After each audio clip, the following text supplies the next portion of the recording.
On the campaign trail, Donald Trump promised to deport those protesting Israeli war crimes. Unlike liberal Kamala, I will support Israel's right to win its war on terror. You have to support that. Got to win, got to finish it off. And instead of pandering to the jihad sympathizers and America-hating radicals, we will deport them. We will deport them very quickly. We have no choice. When it comes to Israel, who has given him over $230 million, Trump keeps his promises.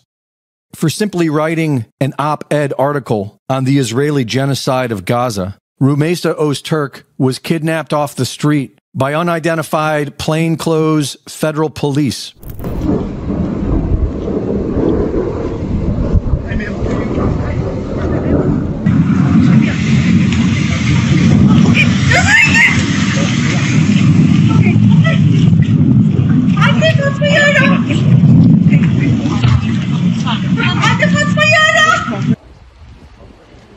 You guys covering your faces? You want to take those masks off?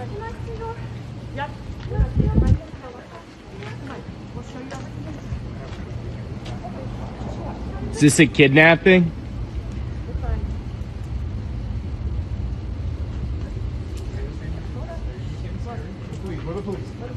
Yeah, you don't look like it. Why are you hiding your faces?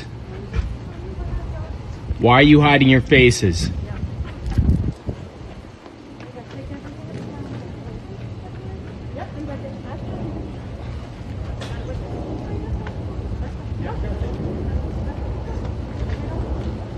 Can I see some faces here? How do I know this is the police? Seems like bullshit to me. Certainly looks like it. Arguably the cornerstone of American freedom, the First Amendment of the U.S. Constitution is to protect the right of the people to peacefully express their views, no matter who they may offend. But Trump's Make America Great Again movement is clearly about Israel first. And Israel is getting their money's worth. People are demonstrating with passion. These ignorant demonstrators. Who are they demonstrating for? For these murderers, these rapists, these mass killers. This is a reflection of a deep rot that has pervaded the intellectual hub of free societies. And this vilification of Israel, the Jewish people, and Western values has been propagated by a systemic alliance between the ultra-progressive left and radical Islam. It must be resolutely fought by civilized societies to safeguard their future.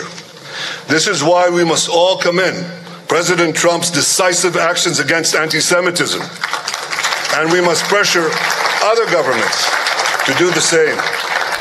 MAGA is leading the way in censorship, but that's not good enough for the Zionists who control America. Anti-Semitism is not just an age-old prejudice. It is a contemporary crisis manifesting on campuses across the nation. It is not enough for individuals or institutions to merely claim they are not anti-Semitic.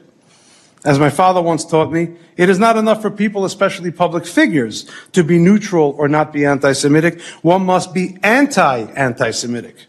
We must demand the same of our universities and government institutions.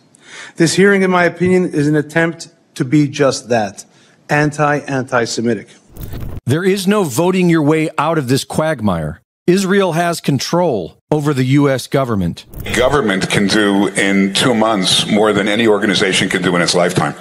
The government, the United States government or the government of France or the government of any other country, has the power to rein in anti-Semitism in a much more effective way.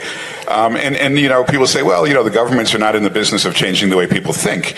That's true, but, you know, to my thinking, most people who are, you know, anti-Semites, most of these people running around, we're not going to win their hearts and minds because they don't have hearts and they don't have minds. So, you know, how are we going to, there's no reason to think we're ever going to convince them, but we can deport them, we can put them in jail, we can make their lives miserable, we can cut off their funding, and that's what the Trump administration is doing for the first time. I did some homework for this segment, and I want to start someplace that no one's talking about. What happens if there's someone in one of these cars they blow up? That can happen. That becomes murder, or worse, terrorism plus.